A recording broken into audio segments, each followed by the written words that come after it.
Welcome back to A Celtic State of Mind. I'm Paul John Dykes and it's half time at Celtic Park. We are beating Blackburn Rovers by 2-1. Let's have a wee chat about the first half action. And I think it's been a very entertaining game. Blackburn came right out of the traps. But at the beginning of the game, on the pre-match, when we finally got the tech to start working, we spoke about the last two games, and was it a concern that we'd lost 5 goals within 30 seconds? Blackburn go up and score a sixth. So let's hear your thoughts on that. Jungle Lion, don't mess this one up, PJ. Yeah, absolutely. Let me know where you're watching from. Where are you watching the game from? Where are you watching Acsom from at half time? What Jungle Lion is referring to is the fact that it took me 2 attempts to get online this morning. Unfortunately, the first one went belly up, and I thought after 30 seconds things were going belly up for Celtic today. However, it all settled down and we were able to pull it back. We'll go in at half time 2-1 up. Let me hear your thoughts on that. I thought it was a very poor goal to lose within 30 seconds, and there comes a point, this is our 4th pre-season match, where we've got to say, I think, that the rustiness that you have coming back to play matches can only be used so much as an excuse. That was a really poor goal to lose, I think, from Celtic's perspective. And straight away, you're looking at the likes of McGregor to take the game by the scruff of the neck again, and I think they did that pretty quickly, I've got to say. And I've got a note here saying that McGregor has been instrumental throughout that first half. So let's get your thoughts up here. Let me know where you're watching from as well. There's a lot of Dr. Nax, there's a lot of our viewership coming in from Australia for obvious reasons, but we have noticed over the last year, just over a year, that probably 10% of the viewers on A Celtic State of Mind has come in from Australia. So thank you for joining us, we really appreciate it. And we need to talk about that first half. Who has impressed you? Who do you think should come off at half time? What's your thoughts about the central defensive partnership when Carter Vickers or Starfelt is out for any reasons? Actually, I'll tell you what, you know that ticket just underneath the Acsom sign in the top right hand of the screen, that is the Blackburn Rovers ticket. That is the Blackburn Rovers ticket, I'm sure it is. Pre-season friendly, £8 to go and watch Celtic playing Blackburn back in 1994 at Hampden Park. My first season ticket was in that season. It was an up and down, topsy-turvy season, but we did win the Scottish Cup near the end. Let's have a wee chat about today's performance against Blackburn though.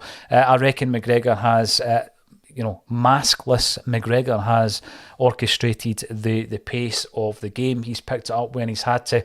He started making things happen, and I felt that although, Tom Boyd admits himself he watches every Celtic game through green and white tinted specs, the ref has been particularly lenient. I think there was a few kind of yellow cards late on in the first half, but some of the tackles, they need to be dealt with because it's a pre-season friendly, but we don't want anyone getting injured. We've had a couple of Celtic players on the deck, Jota and Abada in particular, but I feel that Jota and Abada down the wings have looked very, very impressive.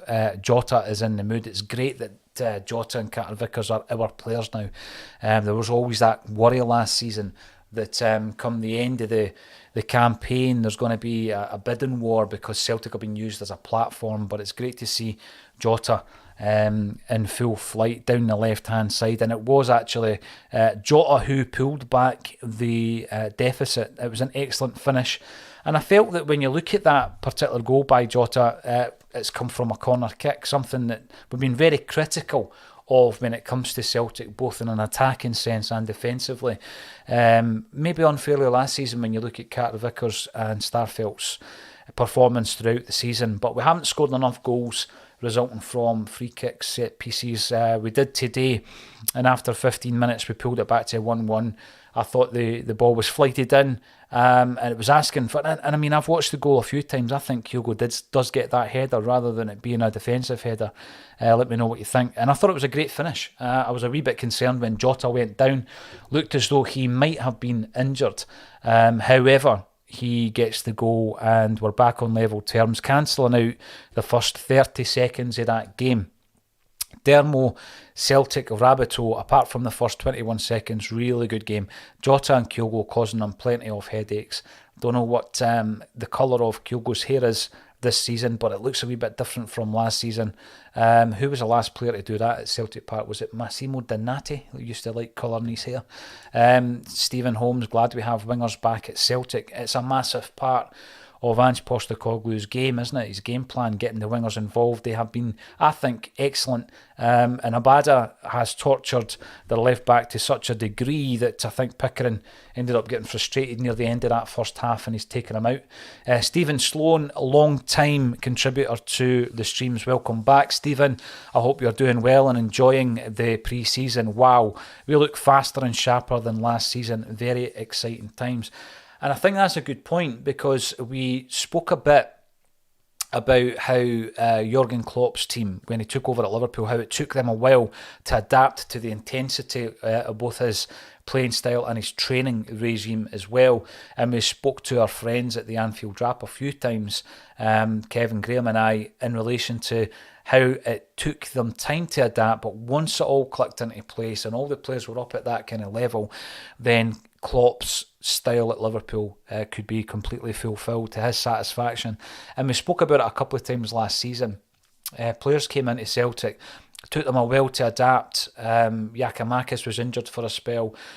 There were players like a Jetty, for example, who isn't even on the bench today. And, it looked as though players like that were suffering from hamstring injuries. They were pulling up on a regular basis. It was becoming a bit of a concern. But over that first season, it looks as though all the players came up to the kind of speed and intensity that is required if you want to play for Ange's team. And I agree with you, Stephen. I felt that some of the passing movements were really fast and high tempo. And we've seen a lot of that last season. For a spell, we spoke about this drop-off in the last half hour of the games, how we came out the trap. Sometimes the first half and the second half were like two different games for Celtic in terms of the tempo.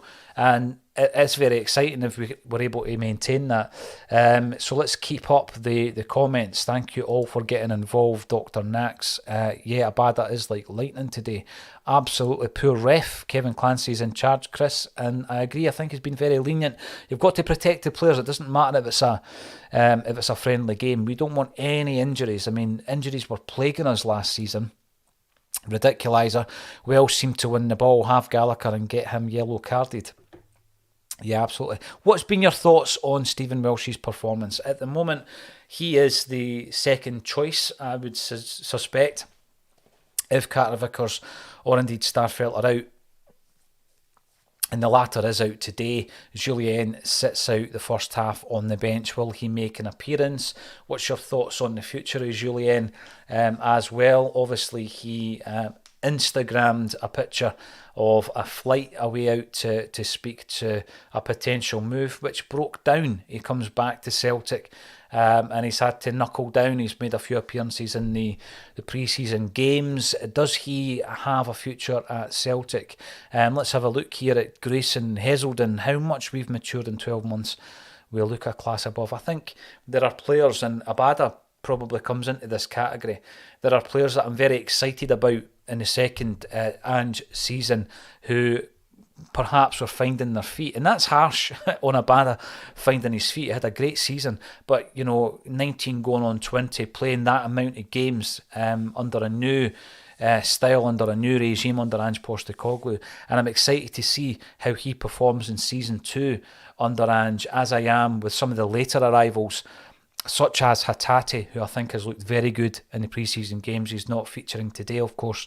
And O'Reilly, I want to see him playing after a full pre-season, once he's up to that intensity that Stephen Sloan brought up earlier on. I want to see how effective they can be.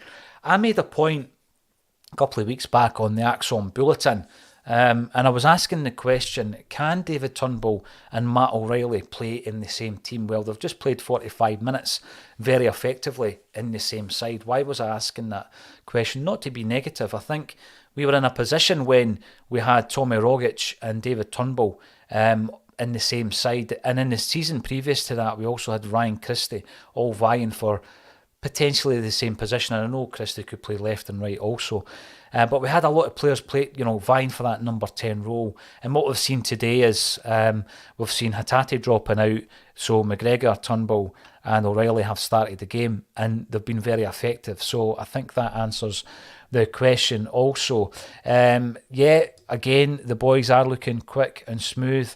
3 attacking central midfielders again. It's good to see actually when McGregor is able to break away. I think some of the best moves of that first half have come from him orchestrating the move, grabbing the ball, sometimes in his own half and making things happen. I like when he misses out and goes straight to the wings as well. McGregor, what's your thoughts been on the fullbacks today? Because again, not to be negative, I think that Juranovic has lost the ball too often on the right hand side on quite a few occasions. Is he maybe a wee bit rustier than the rest of the defenders that started the game today? Perhaps he is, because he's coming a wee bit later. Is he a wee bit rustier?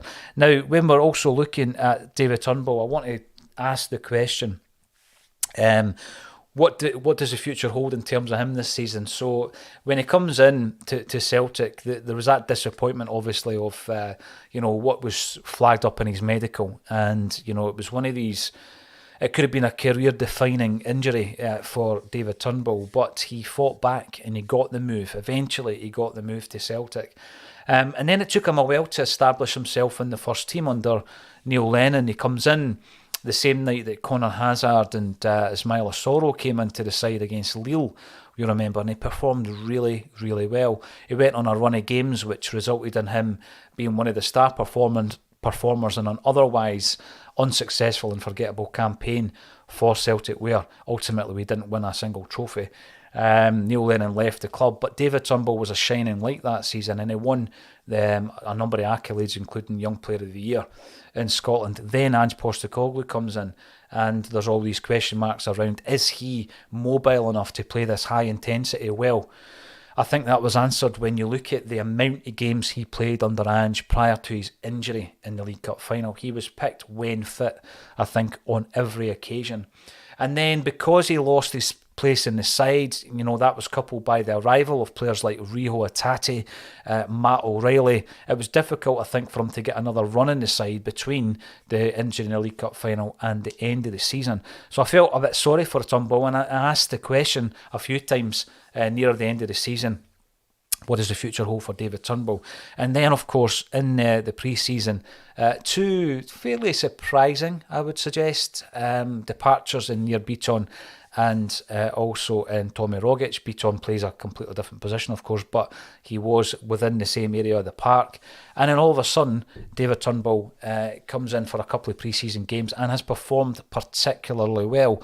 I asked at the beginning of the game what your starting 11 is. What is your strongest 11? And I guess I'm going to throw mine out there. You can agree and disagree. Please do. Joe Hart is an absolute certain. You've got Juranovic at right back, not based on his first half today, I've got to say.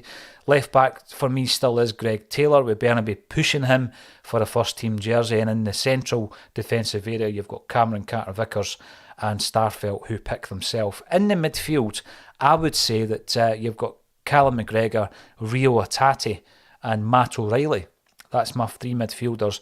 And across the top, you've got Jota and Kyogo and Abada. Let me know if you disagree with that, because based on that first half performance, David Turnbull's going to be a hard player to shift from that side for any of those midfielders who are not involved in today's game. So David Turnbull looking particularly good in the first half. Tony Cassidy. Tony was the winner of the gold disc, the Fratelli's disc that is hanging up on the wall, Tony, of the studio.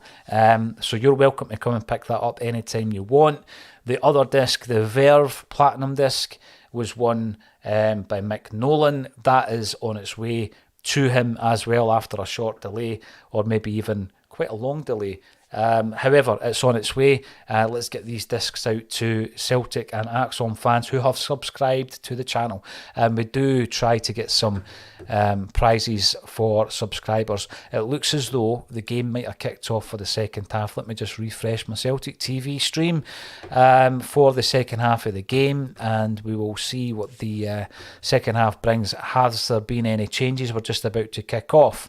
Thanks everybody for getting involved. If you haven't done so already, get subscribing on that channel. I've got a few big developments that I'll tell you at the full-time bulletin as well. Thanks everybody for getting involved with myself, Paul John Dykes, on a Celtic State of Mind. I'll see you at full